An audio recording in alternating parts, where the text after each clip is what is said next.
Jubilee hills ఉప ఎన్నికల్లో భాగంగా ఈరోజు మనం రహమత్ నగర్లో ఉన్నాము. ఇక్కడ స్థానికులను అడిగి తెలుసుకునే ప్రయత్నం చేద్దాము. ఈ యొక్క ఉప ఎన్నికల్లో ఏ పార్టీ నాయకులు గెలుపు ఎవరిని వరించబోతుంది అనేది కూడా ఆ స్థానికులను అడిగి తెలుసుకునే ప్రయత్నం చేద్దాం.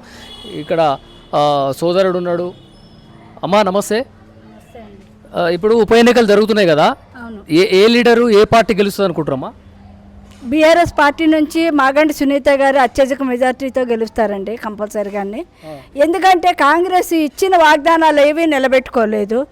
దానితోడు ఇక్కడ స్థానికంగా నవీన్ యాదవ్ ఓటేయడానికి ఎవరు ఆల్రెడీ లేరు. నవీన్ యాదవ్కి అయితే ఎవరు ఓటేయరు. బయటకు ఓటేస్తామని చెప్తారు కానీ లోపల నుంచి ఓటేయడం అంటూ జరగదు. అంటే గత పాలకులు అంటే పిఆర్ఎస్ పాలన 10 సంవత్సరాలు చేసినటువంటి పాలన. కేసీఆర్ ఏం చేసిండమ్మా 10 సంవత్సరాల్లో? కళ్యాణ్ లక్ష్మి ఇచ్చారు, షాదీ ముబారక్ అని ఇచ్చారు, డబుల్ బెడ్రూమ్ ఇల్లు ఇచ్చారు, ఇంకా పెన్షన్స్ ఇచ్చారు, రేషన్ కార్డ్స్ ఇచ్చారు, రోడ్లన్నీ బాగు చేశారు, మొత్తం ప్రతి ఒక్కరికి ఉపాధి కల్పించారు. ఐటీ రంగాన్ని ఇది చేశారు. ఐటీ రంగం అంటే అందరికీ జాబ్స్ వచ్చాయి ఐటీలోని. ఈరోజు ఐటీ వాళ్ళకు కూడా జాబ్స్ లేవు. కాంగ్రెస్ గవర్నమెంట్ వచ్చి ఎవరికి జాబ్స్ ఇచ్చింది? నా ఇంట్లో 2 పిల్లలు ఉన్నారు, బీటెక్ చదివే పిల్లలు. వాళ్ళు జాబులు లేక ఆల్రెడీ ప్రైవేట్గా ఏదో చిన్న చిన్న ఉద్యోగాలు చేసుకుంటున్నారు. కానీ మాకు సినిమా వర్కర్లకి సినిమాలు ఏమీ లేవు, కన్స్ట్రక్షన్ వర్కర్లకి కన్స్ట్రక్షన్ జరగట్లేదు. ఇప్పుడు ఇది ఏంటి, ఇల్లు కూలగొడుతున్నారు. ఎక్కడో ఇల్లు కొనుక్కునే వాళ్ళకించి అది హైడ్రా వస్తుందని కూడా వాళ్ళకి తెలియదు. 3 కోట్లు 4 కోట్లు ఖర్చు పెట్టి ఇల్లు కొనుక్కున్నారు. అటువంటి ఇల్లు కూలగొట్టేశారు. ఏ ముఖం పెట్టుకుని ఓటాడడానికి వస్తారండి? అంటే వాళ్ళు 6 గ్యారెంటీలు అమలు అవుతున్నాయి, ప్రజలందరూ కూడా సంక్షేమంగా ఉన్నారు అంటున్నారు. 6 గ్యారెంటీలు ఏమి ఇచ్చారు? ఉచిత కరెంట్ ఇచ్చారా? గ్యాస్ ఇచ్చారా? 2500 పథకం ఇచ్చారా? కళ్యాణ లక్ష్మి పథకం ఇచ్చారా? తులం బంగారం ఏమిచ్చారు? మీకు రావట్లేదమ్మా? మాకేమీ రాలేదు. ఏమిచ్చారని ఓటాడడానికి వస్తారు. ఓటు అడగనేవ్వండి, అప్పుడు చెప్తాము ఒక్కొక్కరికి. అంటే ఫ్రీ బస్సులో మీరు ప్రయాణం చేయట్లేరా? ఫ్రీ బస్సు దేనికండి? జుత్తులు కొట్టుకొని ఆడవడానిక? బయటకు వెళ్ళి డబ్బులు ఖర్చు పెట్టుకొని రోడ్డు మీద మింగడానిక? దేనికోసం? ఫ్రీ బస్సు ఇచ్చి సుఖం లేదు. ఫ్రీ ఎడ్యుకేషన్ ఇవ్వాలి, ఫ్రీ వైద్యం ఇవ్వాలి. ఈ 2 ఇచ్చినాడే అసలైన నాయకుడు. ఎవరికైనా చెప్పుకోండి, మాకేం భయం లేదు. ఇక్కడ అధికారంలో కాంగ్రెస్ పార్టీ ఉంది కాబట్టి అవలీలగా మేము గెలుస్తాము, ప్రజల్లో మేము అందరం ఉన్నాము, నవీన్ యాదవ్ ఓట్లు పడతాయని చెప్పేసి వాళ్ళు కాంగ్రెస్ నాయకులు అంటారు. వాళ్ళు ఎవరు ఇప్పుడు కాన్ఫిడెన్స్ వాళ్ళకు ఉంటుందండి. నా కాకి పిల్ల కాకి ముద్దు, అలాగే వాళ్ళ ప్రభుత్వం కాబట్టి వాళ్ళు అలా మాట్లాడుకుంటారు. ఇంకా కొంతమంది ఏమంటున్నారంటే మాగంటి గోపీనాథ్ మరణాంతరం వాళ్ళ భార్యకి సతీమణి సునీతకి ఇచ్చారు టికెట్, ఆమెకి రాజకీయ అనుభవం లేదు, ఆమె ఎలా పాలన చేస్తుందని కూడా అంటున్నారు. ఇప్పుడు వీళ్ళకి రాజకీయ అనుభవం ఉందా? రేవంత్ రెడ్డికి రాజకీయ అనుభవం ఉందా? సీఎం అయిపోయాడు, ఏమి ఎమ్మెల్యేగా చేశాడు, ఎంపీగా చేశాడు, దేని చేశాడు? ఒక కార్మిక నాయకుడిగా ఒక దీనిగా వర్క్ చేసి వచ్చాడు ఆయన రేవంత్ రెడ్డి. ఆయనకేం అనుభవం ఉందని? ఉంటే అలాగే పిచ్చి తొగ్గలకు పాలన చేస్తాడా? ప్రజలకు ఏం న్యాయం చేశాడు ఆయన? పలానా న్యాయం చేశానని చూపెట్టండి. డ్వాక్రా మహిళలకి కోటీశ్వరులు చేస్తాం. 10 మందిని కోటీశ్వరులను చేయమనండి, 1,00,000 మంది. ఇప్పుడు మీకు మహిళలకు మహాలక్ష్మి పథకం 2,500 రావట్లేదా? 2,500 ₹2 రావట్లేదు, 2,500 వరకు అంటున్నారు. ఏ స్కీమ్ ఇచ్చాడు చెప్పండి? రైతు రుణమాఫీ చేశాను, 2 లక్షల రూపాయల రుణమాఫీ చేశాను అంటున్నారు. గ్రామాల్లో చేశాడు. ఆడు కార్యకర్తలకు ఆడు రుణమాఫీ చేసుకున్నాడేమో. ఎవరికి రుణమాఫీ అవ్వలేదు. రుణమాఫీ చేసిన లిస్టు తీయమనండి, మేము మాట్లాడతాం. అంటే ఇంకొకటి, ఇక్కడ మీ చుట్టుపక్కల ఉన్నటువంటి మహిళలతోటి కూర్చొని పిచ్చాపాటి సంభాషణ చేస్తుంటారు, అమ్మ బాగున్నారా ఏంది అది అని.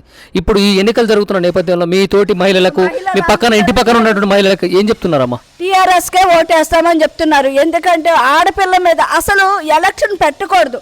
ఒక కాన్స్టిట్యున్సీలోని ఒక వ్యక్తి మరణిస్తే ఏ రోజు రాజ్యాంగంలో లేదు మరణించిన ఆయనకి మీద ఎలక్షన్ పెట్టి ఇది చేద్దామని. అది చేసింది కేసీఆర్గా. కేసీఆర్ చేయలేదు కదా, అది చంద్రబాబు నాయుడు పరిపాలనలో ఉండేటప్పుడు ఆయన ఆ స్కీమ్ తెచ్చాడు. ఎవరు చనిపోయినా వాళ్ళ వైఫ్కి ఆ పదవి ఇవ్వాలి, వాళ్ళ ఇంట్లో వ్యక్తికి ఇవ్వాలని. ఈరోజు ప్రత్యేకించి ఈ నుంచి ఎలక్షన్ పెట్టాడు. ఏ దురుద్దేశంతో ఆయన ఎలక్షన్ పెట్టాడు? ఆ జీవోని క్యాన్సిల్ చేసి ఇంకో కొత్త జీవో తేయడానికి నువ్వెవరివి? ఎవరి పాలన బాగుంది? కేసీఆర్ పాలన బాగుందా, సీఎం రేవంత్ రెడ్డి పాలన బాగుంది? సుభిక్షంగా ఉందండి, అందరూ సుభిక్షంగా ఉన్నారు. సినిమా ఇండస్ట్రీ సుభిక్షంగా ఉంది, రియల్ ఎస్టేట్ సుభిక్షంగా ఉంది, కార్మికుడు సుభిక్షంగా ఉన్నాడు.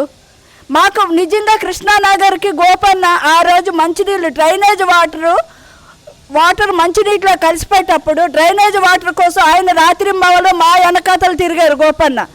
ఆయన కష్టంలో ఉండేటప్పుడు ఆయన వెనకాతలు మేము తిరుగుతాం, మా వదినమ్మను మేము గెలిపించుకుంటాం, సునీత మేడంను మేము గెలిపించుకుంటాం.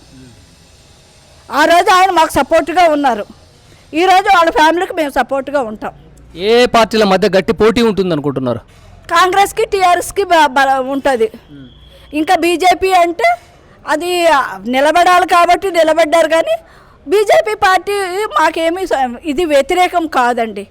మేము బీజేపీ పార్టీతో మేము ఎప్పుడు వాళ్ళు మాకు సపోర్టివ్గా ఉన్నారు, మేము వాళ్ళకి సపోర్టివ్గా ఉంటాం. మీ కుటుంబం వాళ్ళు ఇట్లా సునీతకి మద్దతుగా నిలుస్తారని అర్థమవుతుంది మీ మాటల్లో.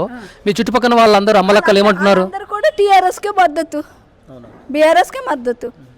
మీకు యూసఫ్గూడ డివిజన్లోని చాలా ఓట్లు బీఆర్ఎస్కే వస్తాయి, కృష్ణానగర్ ఓట్లు కూడా బీఆర్ఎస్కే వస్తాయి.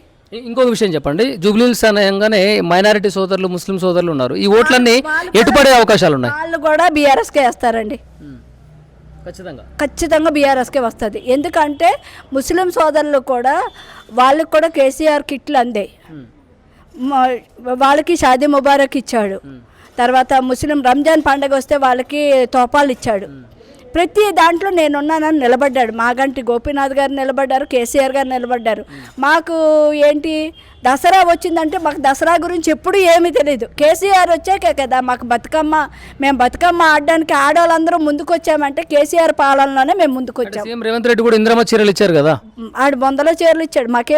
మాకేం రాలేదే, ఎవరికి ఇచ్చాడో తెలియదు మాకు. ఇది ప్రజల్లో కేసీఆర్ పైన ఉన్నటువంటి అభిమానం, సీఎం రేవంత్ రెడ్డిపై ఉన్నటువంటి అభిమానాన్ని తన ఓటు ద్వారా చూపిస్తాం మేము. రాబోయే రోజుల్లో సునీత గెలుస్తుందనే వాళ్ళ ధీమాన్ని అయితే వ్యక్తం చేస్తున్నటువంటి పరిస్థితి. మరిన్ని అప్డేట్స్తో చూస్తూనే ఉండండి. కెమెరామెన్ వెంకటేష్తో నేను మీ గంగాధర్. నమస్తే.